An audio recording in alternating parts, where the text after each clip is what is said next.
Hey guys, this is Brutal Bob Evans from Hangs with Bob Seminars and WRESTLELIFE.com, and you are listening to Wrestling with Entertainment, one of my favorite podcasts in the whole wide world. Hello, and welcome to the show. It's Wrestling with Entertainment, bringing you the latest exclusive breaking news, previewing and reviewing the latest shows from WWE, AEW, New Japan, and everything in between every Saturday, and interviewing all your favorite wrestlers every Wednesday on YouTube and Castbox, sponsored by Rogue Energy. Use promo code WrestlingWithE for 10% off your next purchase. I am, of course, your host, that guy, James J., alongside the leader of Squad Squad, Gr8ful Yardy. How do you follow Will Smith in the snow? You follow the Fresh Prince. And the American Scooter Gus. Damn, nothing. We're trying to find all his little bits from his spontaneous combustion, trying to put them back together. Maybe he'll be back next week. We don't know. But who is here? The Canadian sensation from the Gr8ful Yardy podcast, Drew. Kaliko's here all week. Try the veal, and thanks for having me back. And it's a great day for wrestling. As last week on the show, we interviewed Brutal Bob Evans, a true legend in the business, and something tells me we didn't even scratch the surface in an hour and a half that we had him on. So, looking forward to maybe a part 2 in the near future. But somebody we do have on next week, this upcoming August 4th, we have Calvin Couture, the fashionista of the wrestling world.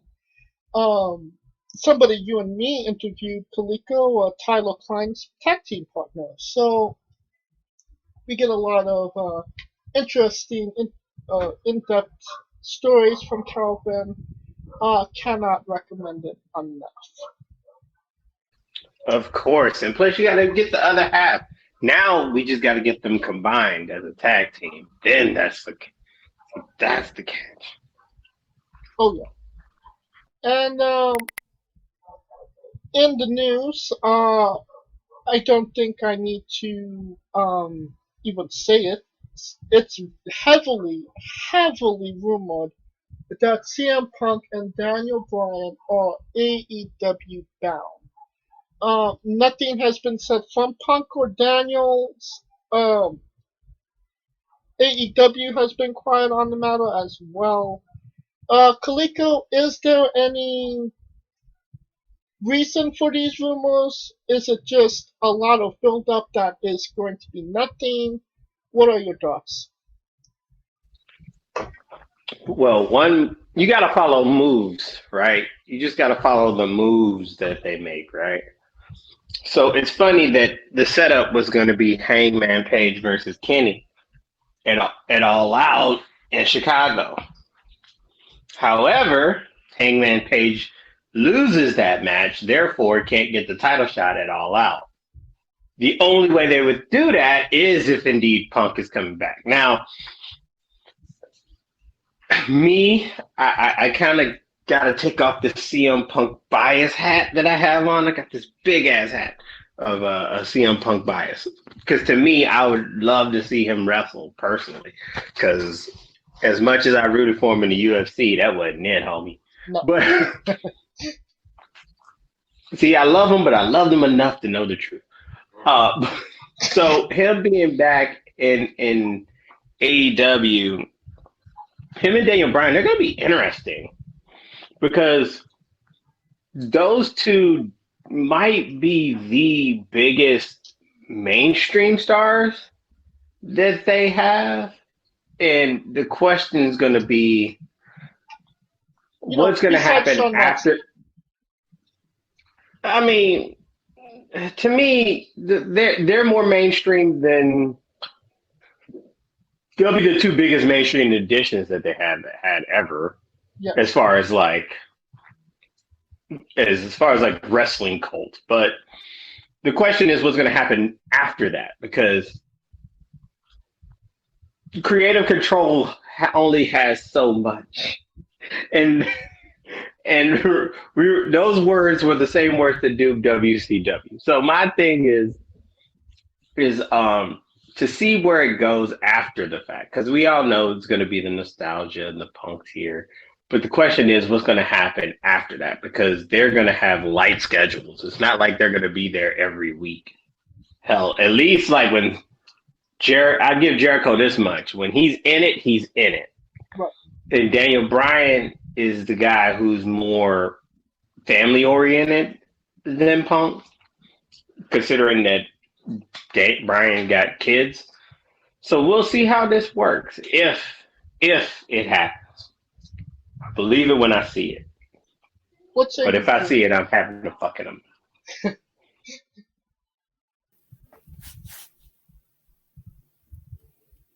Drew, we can't hear you. There you go. I agree with everything Kaliko is saying, but my biggest fear is that you're gonna have buyer's remorse when it comes to CM Punk more than Daniel Bryan, because Daniel Bryan has stated that he wants to do some New Japan dates and stuff like that. So he won't be on AEW maybe that much and his schedule will be reduced, but I think it's big buyer's remorse. I think with CM Punk, with the experiment with the UFC, has like kind of killed his momentum. If this was him leaving WWE and he hasn't wrestled in X amount of years and never did the UFC stuff, I think it would be a great addition. But that's my fear if coming into this with CM Punk, especially, it's buyer's remorse. Yeah, he has a great name and all that kind of stuff, and he'll get a pop in Chicago. But after that, who does he feud with? Is he going to be a top guy in AEW? Because you got a lot of homegrown guys in AEW that they've built from the bottom, with like Hangman Page and Darby Allin, and the list goes on and on and on. But bringing in a CM Punk at the age he hasn't wrestled in a while, back on national television after his failed stint in the UFC, big time buyer's remorse is going to happen for them. But I'll have to wait and see. And I like that he hit something right there. I like that he hit something with Punk, because he's older. He's hella older. And the fact with the homegrown stars, I feel bad for Hangman Page, because I feel like this motherfucker is like right here, and then they be like, oh, no. Yeah. That's the guy I feel bad for. And would frustration kick in for a guy like that who's expecting to get his, considering that the company was initially built to kind of build people like him, and to see how it goes the opposite of what he thought. Now, and it's still speculation. I mean, we could see CM Punk on WWE TV tomorrow. It's all speculation at this point. If they do get a CM Punk, do you see ratings going up? Do you see them getting a buzz? And if they do you see them actually maintaining that buzz? Is this essentially AEW's Hall and Nass equivalent to WCW? Is what I'm asking, Kaliko. Not really, because as much as I like to say that wrestling is in a boom, it's in a boom in the sense that there's more options to watch it. I don't see it as a boom as in more people watching, if that makes sense. Yeah, I understand. Like, that is the key, because to me, it's like what I said a couple weeks ago in the interview. It was like AEW is just fighting for the hardcore fans, and those are the people who they shouldn't be worried about. They need to be worried about, and they're hoping Daniel Bryan and a CM Punk can do that. But the problem is AEW's not doing anything to get clips on SportsCenter or ESPN. See what I'm saying? It's a long-term game, and that's where my fear is with AEW. I think they'll survive because the people who are invested are heavily invested. But as far as like getting a broader appeal, that is where it's going to be its downfall. What say you, Drew? No, they're not the equivalent of Hall and Nash. Like exactly what Kaliko said. There's more options. There have been more options and places to work for wrestlers and for us, the wrestling audience, to be able to watch it. But these guys are not going to turn ratings. They've been hovering around that 1 million mark week after week, which is fine. And like I said on the last episode, they have been catering heavily to the hardcore fan base. CM Punk and Bryan Danielson are those wrestlers that people remember that when WCW and ECW closed and then the TNAs and the Ring of Honors opened, they remember those guys. And they'll tune into it, but that's not going to pop your rating. That's not going to get you on SportsCenter. That's not going to get you on a CNN. That's not going to get you on mainstream. Yes, you'll maintain your numbers. You'll maintain your sponsorships. Just don't use pizza cutters anymore and piss off Domino's. I was just about to say that. But that's all nice and good. And here's the other thing. With the guys up north in WWE, they're a publicly traded company. AEW doesn't have to listen to shareholders. So if they choose to do whatever they want to do, the only thing they would be doing is, one, could be alienating potential sponsors, like with the spot with the pizza cutter. Right.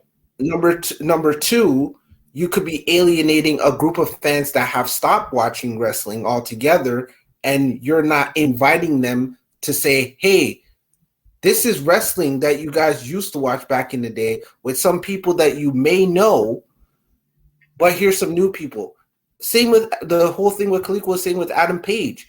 Like, it's the start-stops thing. It's either you're going to give him the belt and say he's the guy, or you leave it alone and let him do what he's been doing.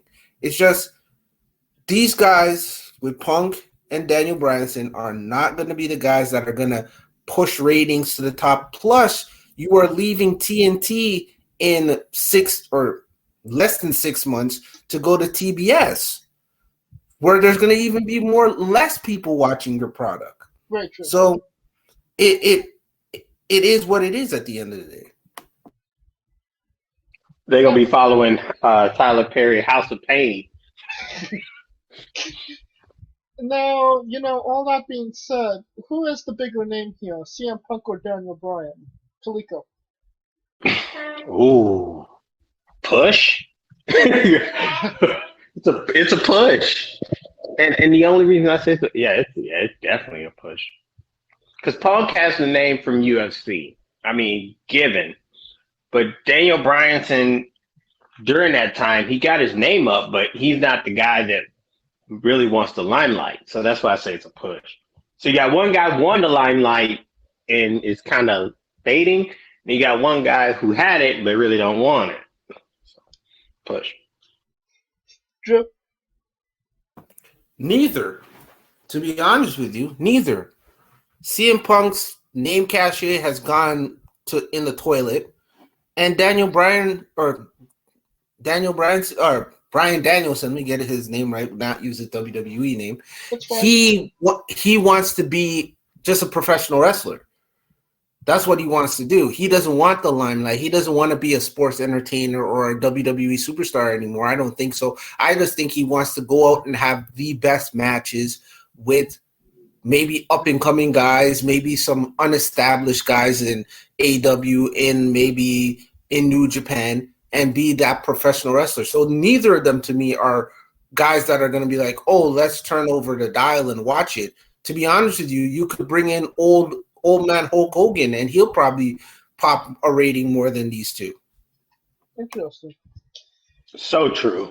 Hogan would pop a rating. Oh, yeah.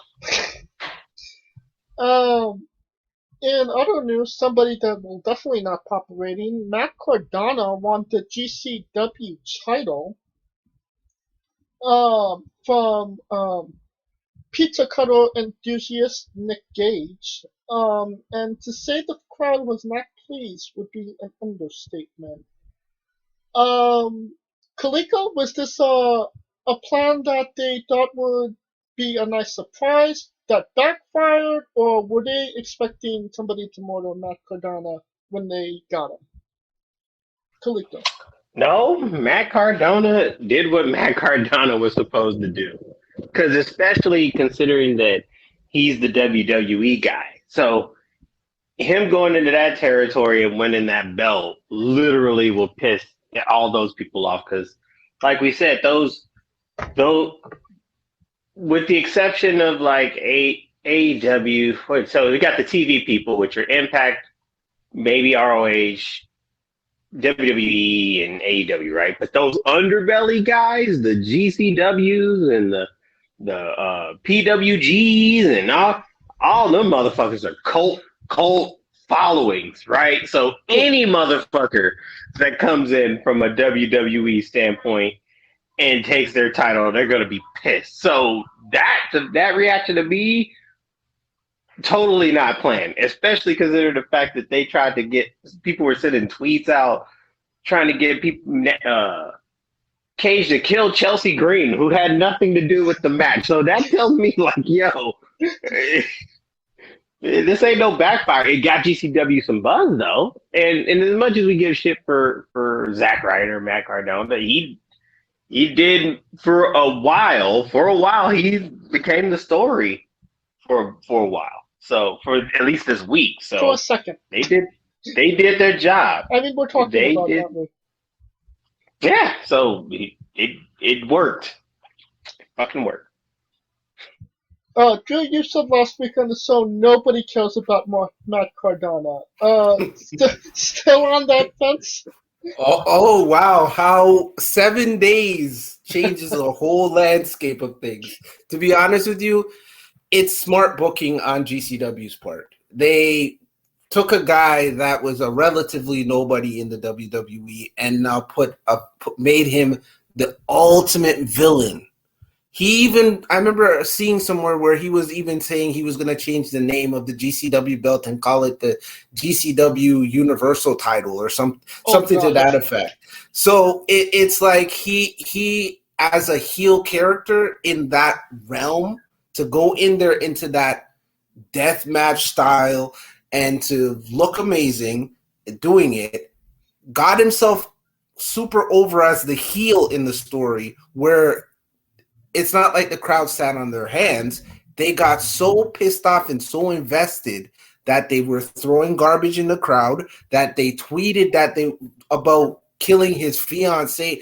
Like, he did his job, and honestly, hopefully he can run with this 15 minutes of fame and maybe do some other things elsewhere. But I think in 7 more days we won't be talking about Matt Cardona. I probably agree with that. Somebody that had 15 minutes last week, Keith Lee made his return, only to be squashed by Bobby Lashley. Is this not a good look for Keith Lee? You know, making his triumphant return, Kaliko? I mean, I want to get into this Keith Lee thing because motherfuckers are saying Keith Lee is getting squashed, and I'm sitting here thinking, let me see, he comes back and loses to the WWE champion, and then the next week he loses to the NXT champion, who beat him for the NXT championship, and I'm like, that makes sense. Those losses make sense. It's not like, if he got squashed in like 3 minutes, then I'd be concerned. But he looked strong, and that's the thing, man. I get we take. I mean, it was like 5 minutes, not 3 minutes. Yeah, it was like a solid match, and it was meant to make Lashley look strong in the sense that a guy bigger than Goldberg he was able to handle. So he's already looking at Goldberg, right? The Karrion Kross thing is he lost by tapping out. So he tapped out, basically damn near passing out. And I'm looking like, why is everybody pissed? Like, it's like y'all expected him to come back and win Money in the Bank or something. And to me, it's like everybody's going to have that low before he did get to the high. And To me, he's just getting down there in the low, and he'll get himself back up there. Because keep in mind, prior to him disappearing for no reason, I thought he would have been the United States champion. Right. So it's not like he's EC3 or Eric Young in the back or anything like that. Like, shit, give him time. What say you, Drew? Man, it feels like I'm going to be agreeing with Kaliko all night here, but yeah, sometimes you need to rack up those losses to build you back up.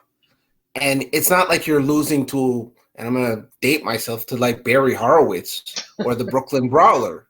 You're losing to the WWE champion. You lost to the NXT champion, the guy that beat you for that said championship. So then now when Keith Lee starts to rack up those wins, they seem more important. Like, oh, he's on a winning streak now. So now he has an opportunity to go against a Sheamus for that United States championship. You know what I mean? Like, it's the losses are going to build that credibility of the character. You can't just expect people to come in and just squash through everybody, because then Keith Lee would be WWE champion on Monday night, like just like that. It's just because we as fans want a little bit too much too soon when it comes to the character, and it should just be a wait and see where they go with him. If they start to job him out more frequently, like 3 months he hasn't had a win on television, then you can understand. Then you can start saying, hey, what are they doing with him? But right now, just wait and see. And I preface that with NXT, the Sami Zayn story. Literally the Sami Zayn story up to get to the NXT title. Loss after loss after loss after loss after loss after loss. And then he got momentum, and won the belt. Bayley, loss after loss after loss after loss after loss after loss after loss. Momentum, got the belt. It feels like Billy had like one less momentum than Sami Zayn. Yeah, Bayley was getting tossed around, homie. Yeah, that's... Speaking of, stop and goes, momentum, all that good stuff, Karrion Kross made his debut last week as well, taking his first ever loss in WWE to Jeff Hardy. And some people say, oh, well, it was, they kind of jobbed him out, but I kind of feel like you've been saying, talking about Keith Lee. I mean, it was to Jeff Hardy. It was by nefarious means. Unfortunately, Jeff Hardy got corona. That storyline is getting put on hold. But what do you kind of think that they was leading Karrion Kross in all of this, Kaliko? It's weird to see how they're going to do with Karrion Kross, because he's a weird individual in the sense that people were on him hard as far as us, the fans. And it took one promo from Adam Cole to rip him apart, right? Like, I feel like that promo pretty much ripped him naked, right? And no one sees him the same. Blame Adam Cole. Hashtag blame Adam Cole. To me, he's gonna get there. Because he's a bigger guy. They like the big guys. He's gonna get it as long as he wreaked havoc on NXT. The loss, like you said, Jeff Hardy unusually using the ropes to pin him. Like, think about, like, people kind of get hung up on the losing instead of how they lost, right? Like, that shit matters, right? Like, a face doing a heel move out of nowhere. So to me, it just eventually he's going to go to up to the main roster. My bigger question is, not really, because the way that they're telling the story in NXT is that he's just going and coming as he pleases. So that is where I want to see how he loses the belt in NXT, and who does he lose it to? That to me will set the springboard of where he's going to be, how he's going to go if he goes to Raw or SmackDown. But all I know is Scarlett better be with him because that entrance is kind of hollow without. That entrance is hollow without this. Without this, Adam calls it the best. It's hollow without them smoke and mirrors and the girl. And we'll get to that in one moment. But Drew, do you want to add to that? Quickly here, like I was saying before with Keith Lee, it's the losses are important. Like you guys said, we are harping too much on the L and not the psychology behind the L. How are we building this character? It looked like that was going to be Karrion Kross's first feud on the main roster against Jeff Hardy. Jeff Hardy's a veteran, can tell a great story in the ring, yada, yada, yada. He's a smaller guy. Karrion Kross can throw him around. But he needs Scarlett. It's like steak and potatoes. You don't have potatoes, then it's just steak. It's just there's nothing else there. He needs Scarlett. Scarlett needs to be on his arm doing that entrance. Because, yeah, it's all smoke and mirrors and all that kind of stuff. And it's not like he's a bad wrestler. But the way he lost was important to tell the story going further. Now, you guys are kind of acting like if there's no Scarlett, then the Karrion Kross character is kind of not as big as it could be. I kind of disagree with that because not having Scarlett there is kind of like the Rusev Lana effect. People are going to be more caring about seeing Scarlett than seeing Kross, and that ultimately hurt Rusev. Same thing with Andrade and Zelina at the tail end of their run together. So I think it might be smart to have Kross on his own. He can cut a decent promo. He's a big bastard, so you're gonna look at him, and not have people's attentions divided from the badass guy and the beautiful woman, because nine times out of 10 people are gonna look at Scarlett rather than Kross. Am I wrong here, or counterpoint me? You're right. However, you can go back to the past. Macho Man Randy Savage had Miss Elizabeth and Sensational Sherry as his valets or whatever it is, but it never took away from Macho Man Randy Savage. What we're saying is, without Scarlett, that entrance is null and void. You're going to have to change the entrance completely and create a new character instead of bringing this character that has been developed for the year that he's been down in NXT.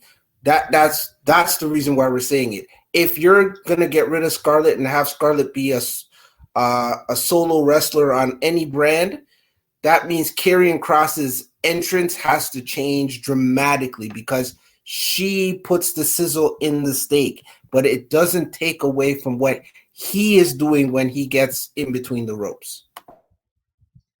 Kalika, you want to add to that? So true. And if you looked at the stories for NXT, every feud that he had, the woman, Scarlett, literally was the precursor to letting them know he's coming, right? So it kind of gave a Game of Thrones winter is coming vibe that it wouldn't have any otherwise, right? Like when he went after Ciampa, or when Cole had the belt and there was a thing in the mirror and Scarlett was like, you know what I'm saying? Like that psychology. The simple fact that like he doesn't have to talk because he let his actions do the talk. I get what you mean. Well, it seems like he's fighting Samoa Joe for the NXT Championship at TakeOver 36. Are we gonna see Samoa Joe 3-time NXT champion? It kind of seems like that's what route they're going. Kaliko?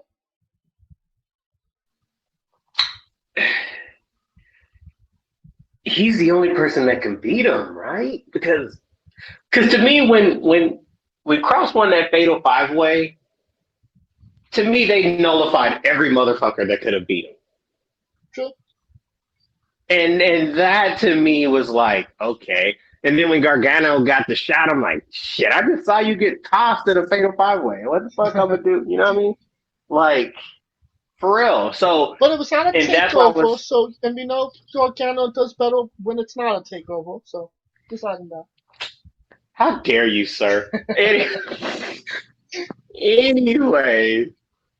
that nullified basically any top tier star that could have had him. So if there were a person to beat him, it could be Joe. Joe wins the belt.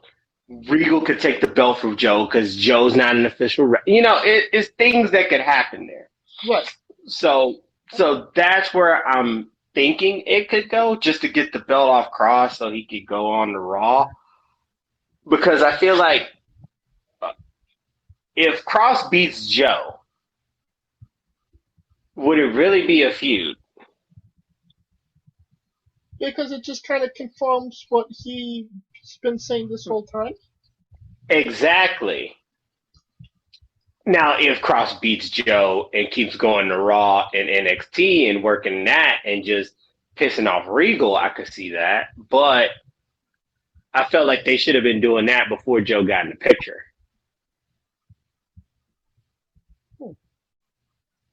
Because that would have set up the precursor for Joe to do what he's doing now. A better reason, that is. Drew, you want to add? So, if you watch NXT this week, Joe came out and said Regal had to sign these papers to say he's no longer part of management. So he signed in his resignation to be part of management. He was medically cleared and that he was able to wrestle Cross at TakeOver 36. Samoa Joe is the only credible person that can beat Karrion Kross. Because like you guys were saying, in that Fatal 5-Way, it nullified anybody else that could beat Kross. The other way you could do it is that Kross does a Asuka situation where he retires, he relinquishes the belt and goes to the main roster. That's the another way you can do it. But I really think Joe should win the belt because Joe was having stare downs with guys like Pete Dunne.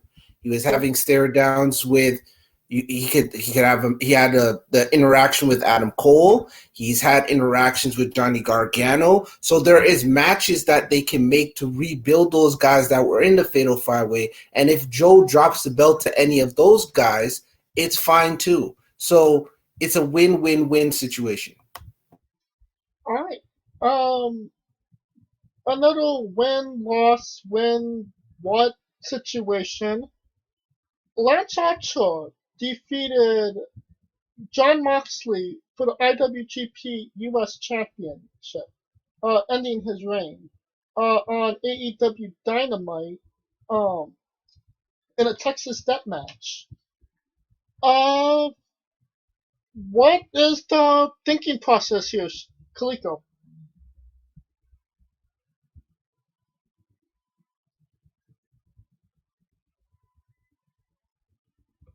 Kaliko? Sorry, my little bloody kid, man. Anywho's, what was the question again? Sorry. What is the thinking process putting the belt on Lance Archer, taking it off Moxley?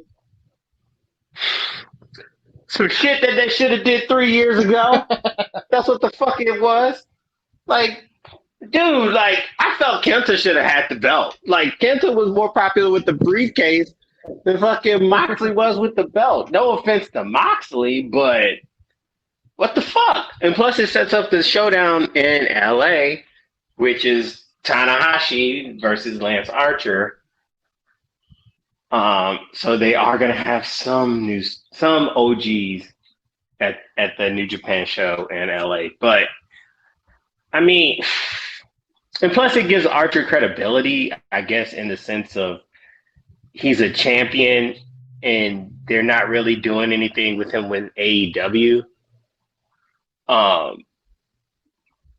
Maybe they're trying to do some Voltron shit, but I feel like New Japan trying to do Voltron shit with everybody because they got goddamn Jay White and fucking Impact. They got Lance Archer winning the belt and damn AEW. New Japan playing their cards right, yo. They are like interdependent like a motherfucker. They like, oh yeah, you want Tanahashi? Go ahead. Oh, you want Jay White? Go ahead. Now, when I see Naito and Okada on that bitch, that's when I'll mark the hell out. But I mean, Archer being champ, I mean, I guess it shows the fact that hell, the belt can change because it felt like Moxley was fighting. Oh my God, Carl Anderson for the belt. Yuji Nagata. No offense against Nagata, but Nagata now. Like, if it was Nagata 20 years ago, it would have been a different story. But absolutely, it just shows, like, to me, let me see. He's the first, what? Well, he's the second now. Third. Third. Oh, yeah, Juice. Yeah, Juice, Mox, and Archer. So, yeah, I don't know what the fuck they do with that belt. I felt like since they created that belt for Omega, and then Omega jumped ship, they like, well, what the fuck? Let's make the best of it. Get rid of the Intercontinental title. Let's make this U.S. title the most important thing, especially when they're trying to build that L.A. dojo and get that shit jumping. So, I mean, it makes sense. But that shit should have been off 3 years ago. What say you, Drew? One word, two numbers. COVID-19. That's the reason why. COVID-19 caused this to not happen 3 years ago. Lance Archer does not look strong when it comes to AEW whatsoever. He's a big presence, but they don't book him in situations to make him look important like what they've done with Miro. I agree with the whole Kenta situation. Kenta should have been the guy to beat Moxley. But to be honest with you, this thing is like really much a hot potato title as is.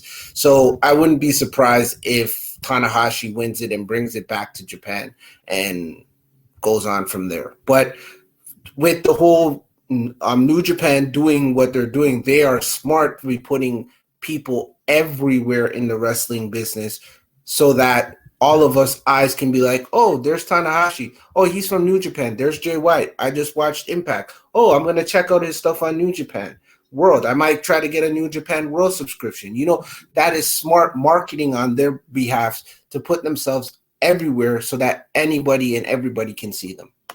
It's not like Lance Archer is, 100% an AEW guy. He was a New Japan alumni. So he does have, that credibility and a former IWGP US Championship champion in his past as well. So he does have that going for him.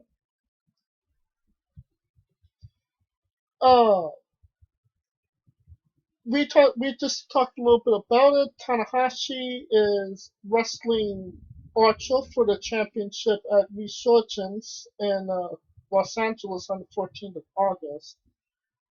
Wouldn't it have been smarter to have Moxley on that? I'm pretty sure Moxley's already on that show. Moxley defend the belt and maybe have Moxley drop the belt at that show? Maybe that's just my logic or whatever, but what are your thoughts, Kaliko? Well, Moxley been holding that belt hot. Well, the only thing I disagree with Drew on the fact of COVID-19 being a factor for the belt was that New Japan stripped Moxley of the belt, continued to progress without him, and then they brought Moxley back just to win the belt. So to me, they made a choice in that matter. But going to what you were saying, as far as I think the shock value of Moxley losing to Archer was a big deal. Archer needed it bad. Archer versus Ace seems more like a better fit style wise because it's strength versus wisdom type of deal. Nothing against Moxley, but Moxley's more of a brawler than he is an actual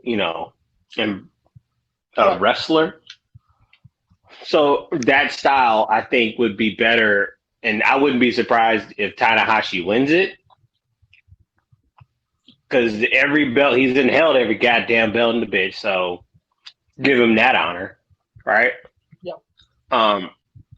So it would make sense for him to win it, hold it for a bit, and get one of the whoever is ranked in their fucking U.S. title picture to come beat him. But God knows who the hell it is.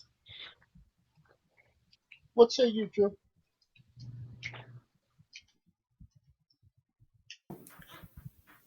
Man, it's like this.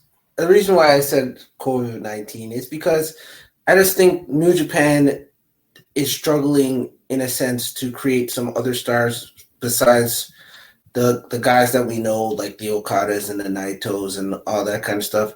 John Moxley going over to the Los Angeles show and dropping the title to Tanahashi, yeah, it would be great, but that doesn't help anybody. And that's what I was saying before with this Forbidden Door situation, is that is it helping the individual companies or is it helping the wrestling fans more or less? That's what it is. It's not helping the individual companies because yes, these guys and girls have places to work, but I always felt like I didn't grow up in the territory area. I started watching wrestling when that era kind of died out and we just had WWE and then we had everybody else, so Jim Crockett and so on and so forth. And plus living in the north, I'm closer to New York, so most of my wrestling watching was the WWF at the time.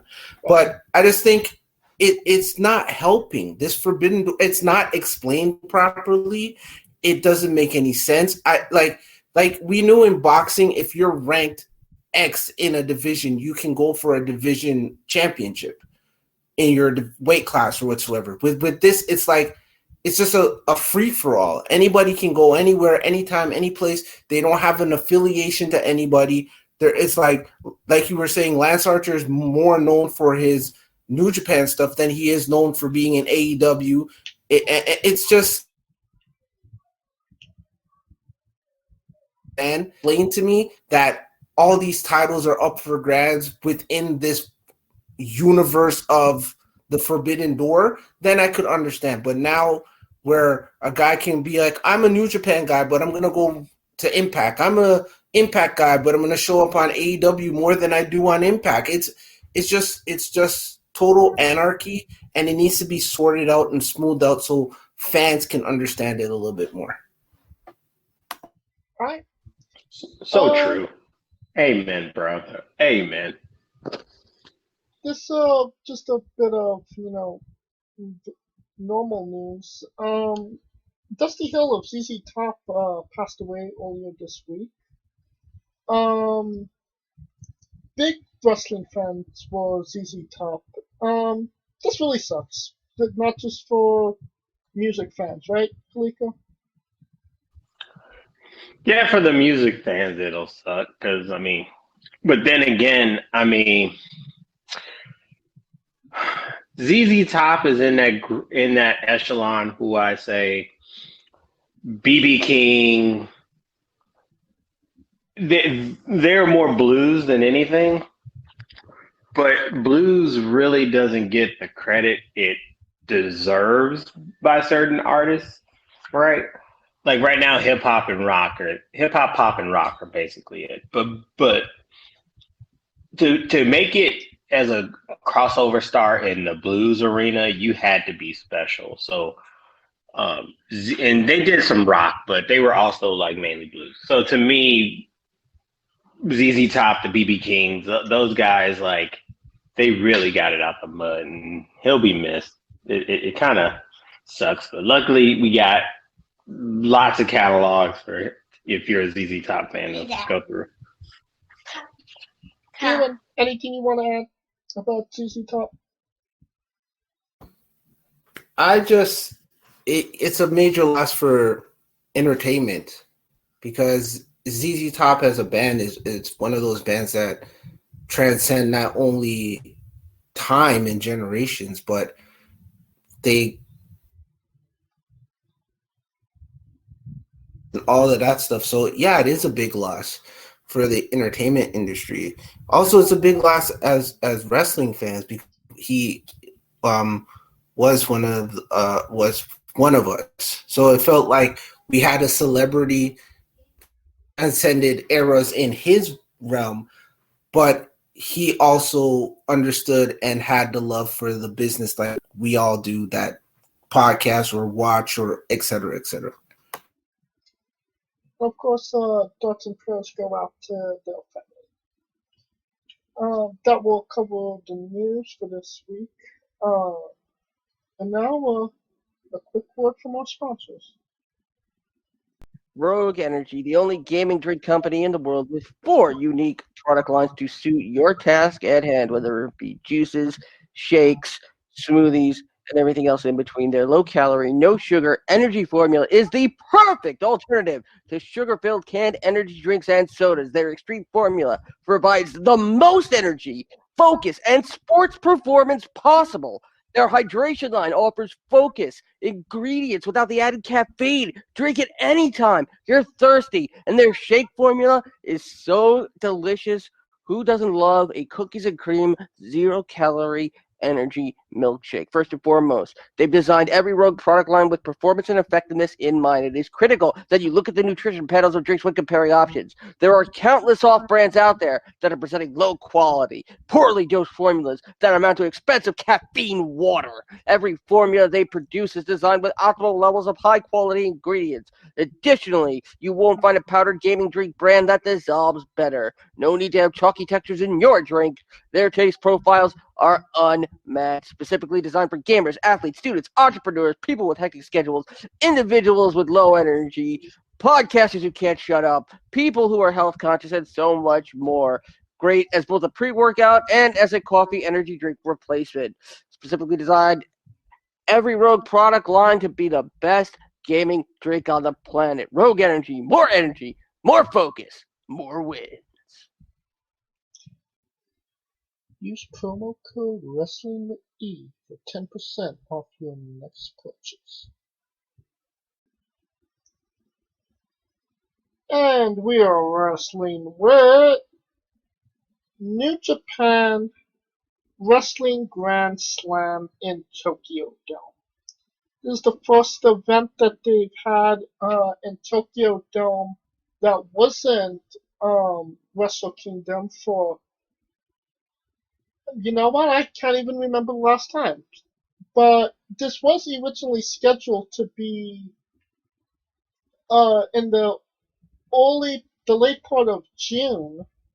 COVID kind of pushed that back, and now we're here. So it was kind of just a miracle that this event actually happened. No, Kaliko? Yeah, but I'm trying to think. Wrestle Kingdom was the last one, I would say. They did this kind of last year when Naito took the belt back from Evil. No, that was a baseball field. Was it? Yeah, it was a baseball field. Grand Slam, it sounds like goddamn. It was a baseball stadium last summer they did. I forget the name of it, but also the Tokyo Dome is a baseball stadium as well. But that is correct. They were doing an outdoor show last year when Naito took the belt from Evil, but with this, it's like they went back to Wrestle Kingdom again in a sense. Yes. Yeah. All right, let's get into it. KOP 2021 match, New Japan Rambo with handcuffs, meaning if you handcuff your opponent to any part of the ring or outside the ring, they're eliminated from the match. And, of course, drawing your opponent over. Chase Owens is your new KOPW champion in 35 minutes and 36 seconds. Now that the KOP, which is closely associated to Yano for just about a year now, is officially off him. Do you see Chase Owens doing anything with the title, Kalika? Fuck no.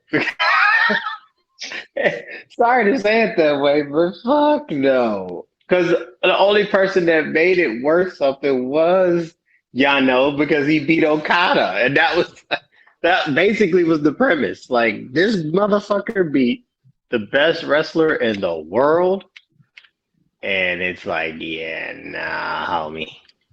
But we'll see. I'll hold my judgment, even though I just was so quick to the trigger. But the king of pro wrestling they're starting off bad, bro. They might as well just kept the Intercontinental title at this point. What say you, Drew? The king of pro wrestling, that whatever trophy title hood ornament, is just another version of the 24/7 title for New Japan Pro Wrestling. Chase Owens ain't gonna do jack shit with it, and to be honest with you, nobody gives a fuck. One person missing from the show was Yoshihashi. He wasn't competing. What are your thoughts on Yoshihashi, Kalika? Fuck Yoshihashi. Thank you. IWGP Junior Heavyweight Tag Team Championship match. El Phantasmo and Taichi Ishimori beat Rocky Romero and Rizuki Taguchi in 21 minutes and 56 seconds. CR2 by El Phantasmo. What you guys want, Kalika?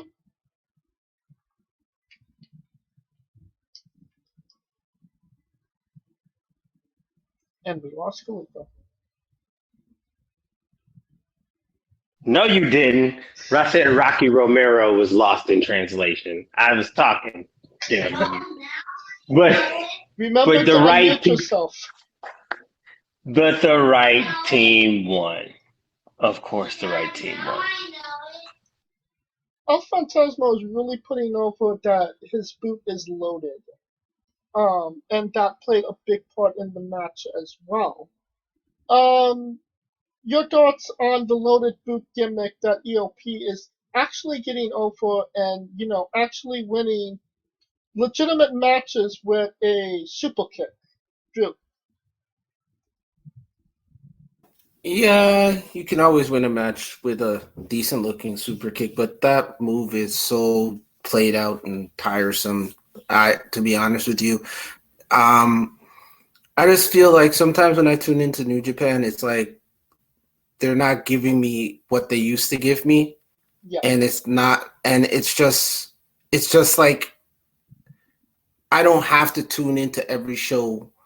And I don't blame the pandemic whatsoever. I think this was happening way before the pandemic hit. It's not the same New Japan as going back in the words of Georg from A Sound of Music. It's not the New Japan that I know. And that brings us to our next match, the IWGP Junior Heavyweight Championship. Robbie Eagles defeated El Desperado in 19 minutes and 56 seconds with a Ron Miller special. Robbie Eagles has become the new IWGP Junior Heavyweight Champion, the 90th IWGP Junior Heavyweight Champion. This is a bit of a shock, no, Kaliko? Yeah, because who the hell is Robbie Eagles? That's exactly. It's kind of like gender beat Randy Orton. Like, wait a minute, who the hell is this kid again? And why is he beating El Desperado? But like I said, he's got to have some shock value. His first reign with it, it's chaos too, though. So I feel like they kind of made up for Yano losing with the chaos guy winning because chaos, Lij, and Bullet. Technically, those are like the top three factions, and everybody else is kind of like playing with themselves at this point. Just So playing in basically, just traffic. Suzuki Gun. Suzuki got to me kind of on a little downtick, but we'll get into that. What say you, Drew? To me, this was my match of the night on this particular card. It was great selling of the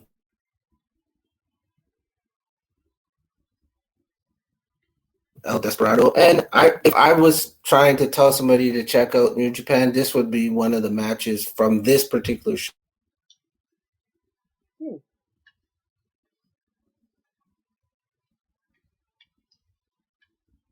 Drew, you still go? Nah, I'm good. Okay. You know, it seems like the Junior Heavyweight Championship, they've been kind of been playing hectator with it. You know, and I kind of felt like Desperado was doing a really good job as champion. He was having really great matches, like a high performance level matches, every time he defended it. And, you know, it made sense that you built him up even more so in a prime position to have that return match against Hiromu and, you know, obviously have him drop it back to Hiromu. Maybe actually let him have more of a run. Let him go to Wrestle Kingdom and give him maybe a monster run with a championship that hasn't been consistent with its champions at this point. It feels like Robbie Eagles right now is, you know, he's going to wrestle Hiromu on in September next time they go to Tokyo Dome. It seems like he's basically just the placeholder until they give it back to Hiromu at this point. Am I wrong there, Kaliko? I get your point there, but if they hadn't have did that, that story was already played out when Hiromu broke his neck, and then they had a formidable champion, and then he came back and beat him. So that's why I could see them changing it a bit in the sense. So that's why. And plus, at best, it could give, let's say Eagles gets the belt, he loses it to Hiromu. It sets up Desperado Hiromu too. So I think that's the one thing I like about New Japan is that, like, usually they don't go back to the same match back to back. They let that shit linger so that way you want to see it again. And that to me is probably their best strength, that it always circles back eventually, but it's not like WWE in the sense that, oh my God, we're seeing R-Truth and this guy for the 88th time. Like, that guy, that thing. Sure. You, Drew? Totally agree with that because New Japan, that's one of their strengths is that they don't go back to the rematch. You go too many times in WWE, it's the Sunday night's main event, and then it's the main event on Raw, a rematch from last night. So now you paid for Peacock to see this match, and now you get it for free on USA Network. Like with what New Japan does, which is brilliant strategy, is that, okay, these two have faced each other, say, this weekend. You're not going to see that match probably until maybe a G1 climax or down the road. You know, like that person that lost can go back and rebuild themselves in a G1 or in another capacity and then get pushed back to that title picture instead of let's do the rematch 84 billion times where fans get burnt out and don't want to see it anymore. Next match, Kazuchika Okada defeated Jeff Cobb in 19 minutes and 23 seconds by pinfall.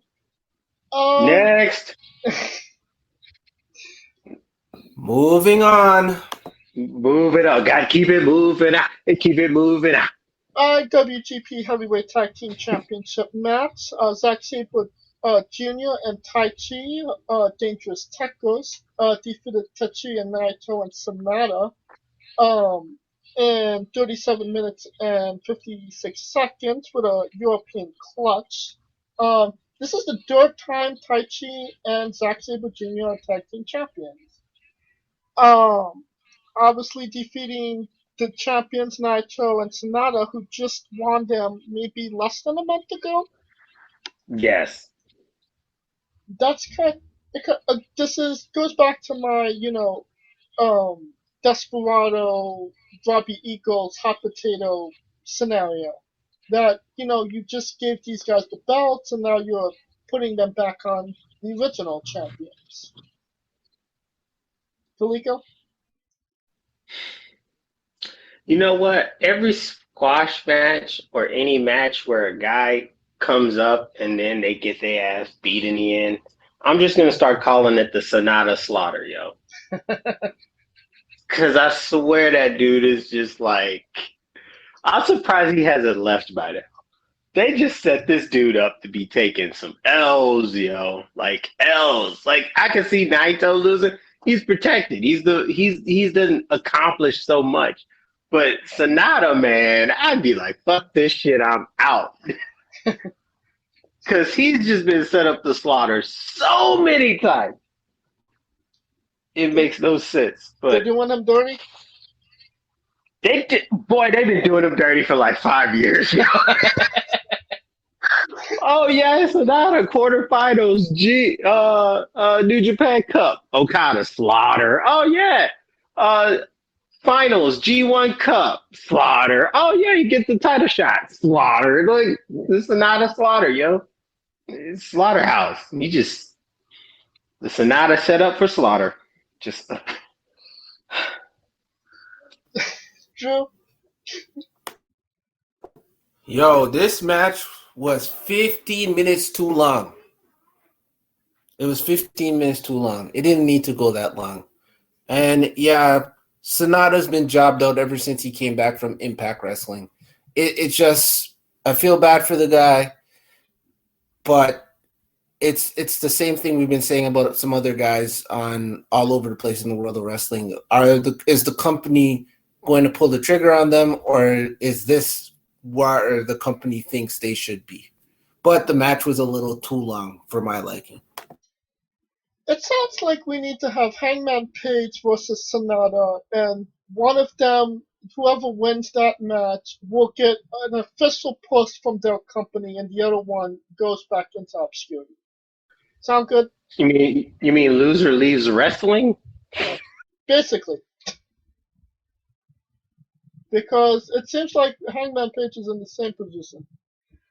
And that brings us to our last match.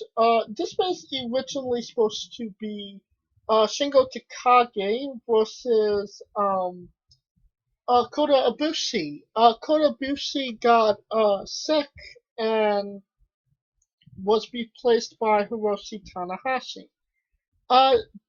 Before we get into Tana and Shingo, how badly does that hurt the main event to have this build up and then not being able to deliver?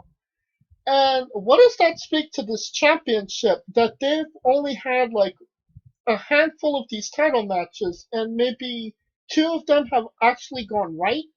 Kaliko.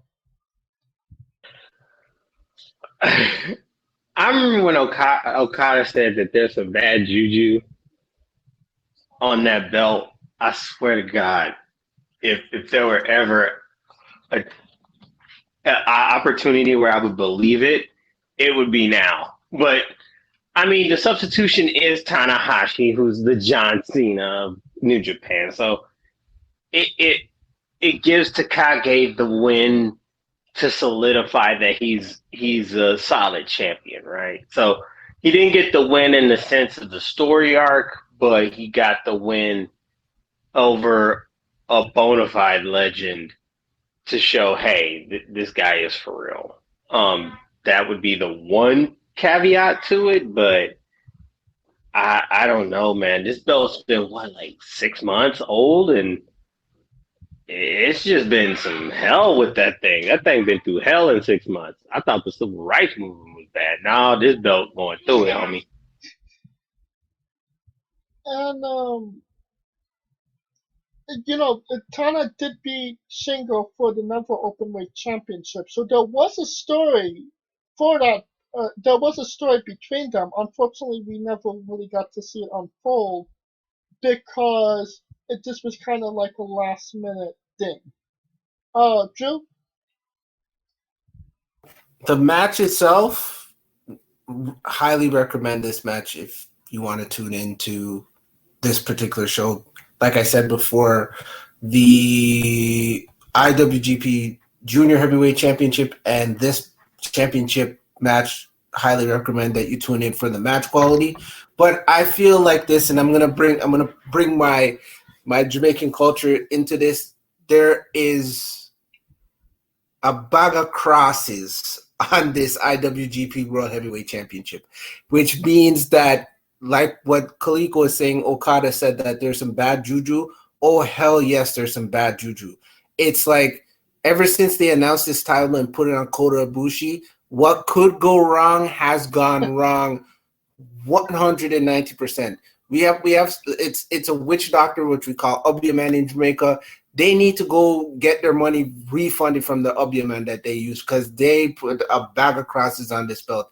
I don't know what you can do to refurbish this thing. I don't know who you can put it on. I don't know anything you can do right now because it just feels like anybody you put this belt on, they're destined to not look good. And the championship just look weaker and weaker and weaker. And yes, Tanahashi is a legend and he is the John Cena of New Japan Pro Wrestling, and it helps that he was a last minute replacement, which, thank God it was him. But again, how does this help Shingo Takagi going forward with any other challengers, plus any other new stars that they want to build going forward with this belt that has so much bad energy that it might need to go into a salt bath to get rid of it?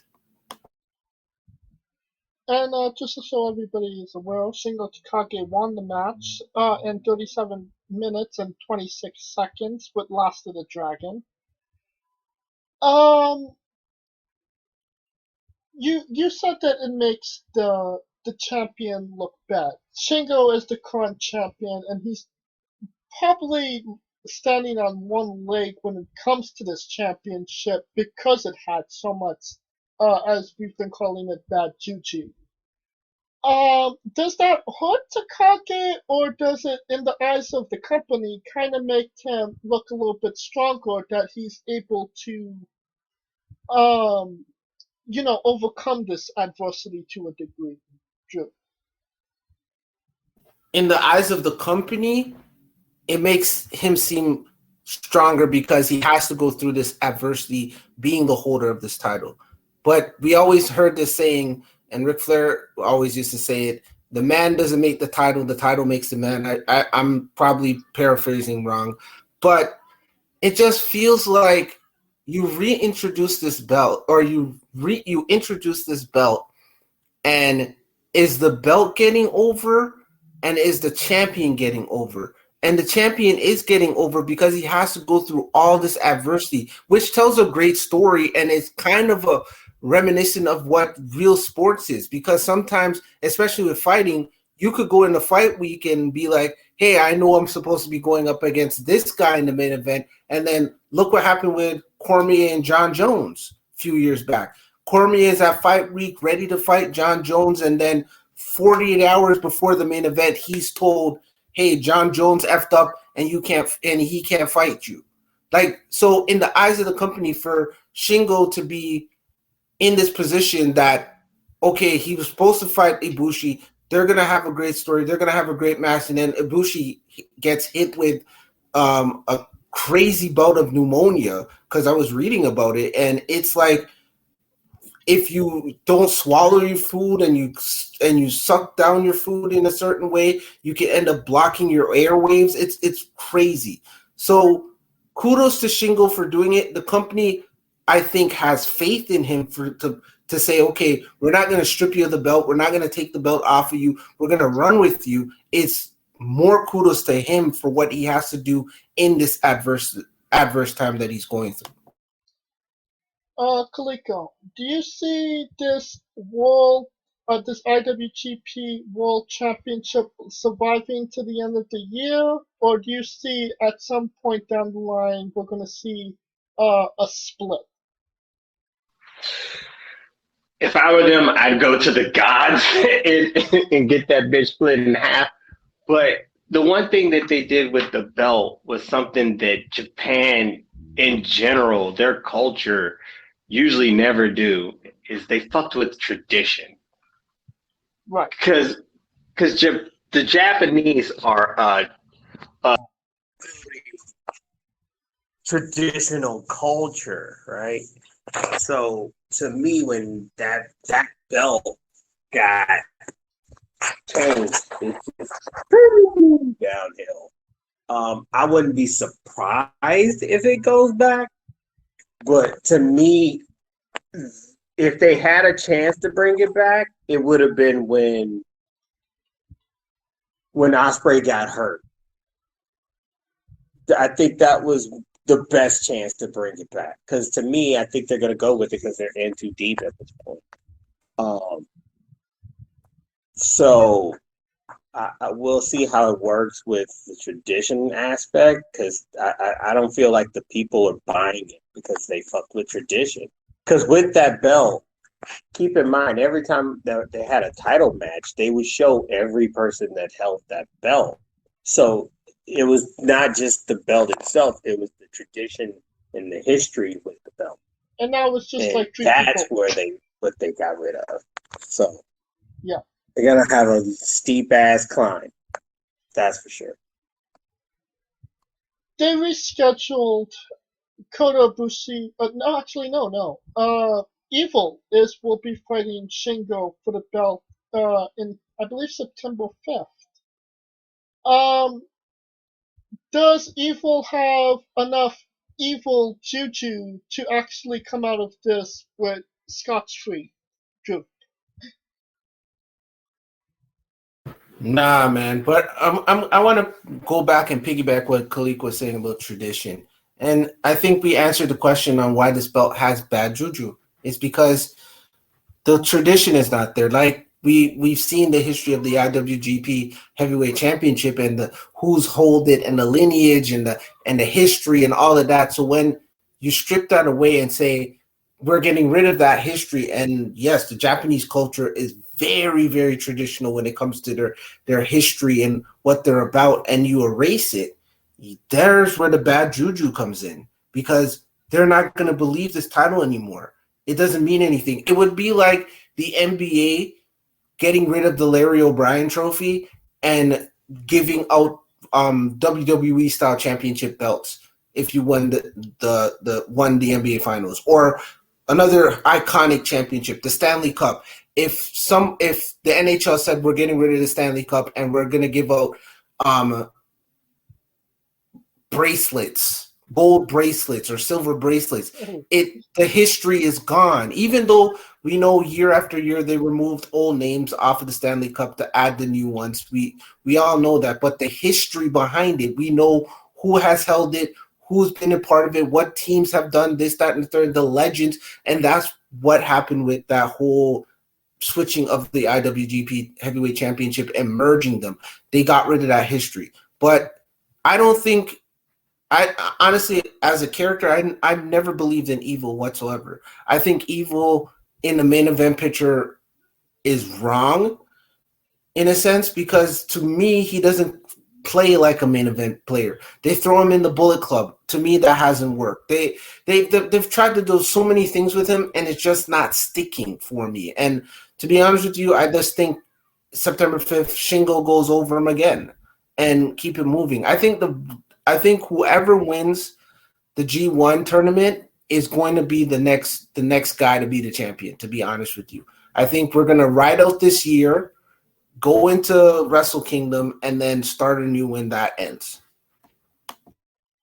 All right. And that's not what I wasn't asking you. Does Evil win against Shingo? I'm asking, does weird or stupid shit happen to Evil because the bad juju on this belt? Does he actually get to the match with Shingo? Oh, man, I don't want to wish ill will upon anybody. As Biggie Smalls used to say, there's no coming back from certain things. So, to be honest with you, I hope he gets to the match. And to be honest, do I see him getting to the match? It's a 50-50 crapshoot, to be honest with you. If he does, great. And if he doesn't, it's another person that's power to the course.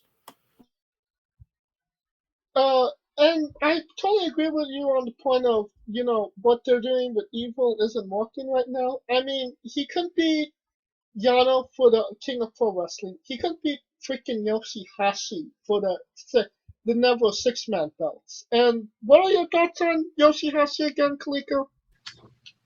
Fuck Yoshihashi. So I feel like if you lose to Yano and Yoshihashi, you're pretty much at like the crossroads of your career. Yes, you might be worse than SANADA or Hangman Page.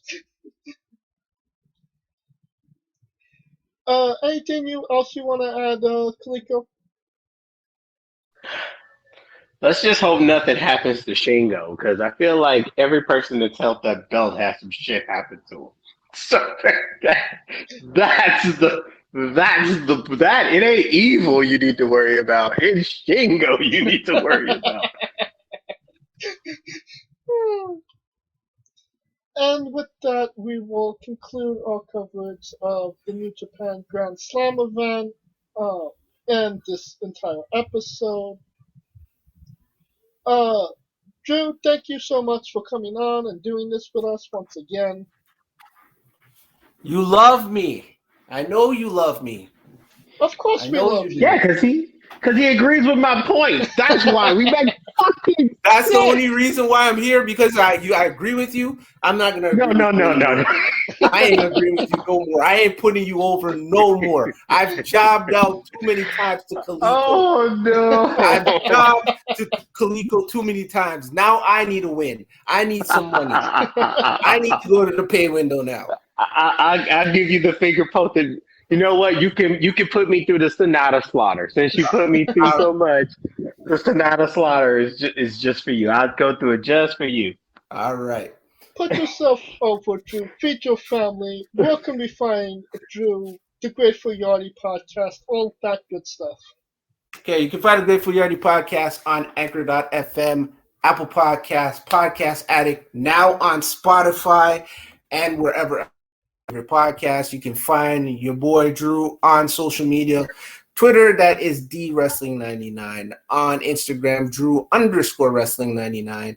And if you want to check out the Facebook page, that's facebook.com/The Gr8ful Yardy. And Grateful is spelled GR8FUL. And if you like what we're doing, please like, subscribe, comment, both on YouTube and Castbox. Of course, this episode was sponsored by Rogue Energy. Use promo code WrestlingWithE for 10% off your next purchase. They even added some new flavors, orange vanilla. So you want to go and taste that as well. Use the promo code, you'll get 10% off. If you want to follow everything Wrestling with Entertainment, you can find us on Twitter and Instagram at WrestlingWithE for all your Wrestling with Entertainment needs. Follow us individually as well. I am at JamesJ993. Where can they find Kaliko? You can find me blaming Adam Cole at I am Kaliko. And of course, you can find Scooter Dust at Scooter Dust, and on the remix, and the Smoking Dragons Twitch stream. Join us this Wednesday as well as we interview Calvin Couture, and what should be a great interview. Until then, for our very special guest Drew, Kaliko Yacht, Scooter Dust, I'm James J, and this has been Wrestling with Entertainment. Hey folks, this is the Colossal Mike Law, and you are listening to Wrestling with Entertainment. Enjoy the show, support these guys. We appreciate it very much. We'll see you at ringside.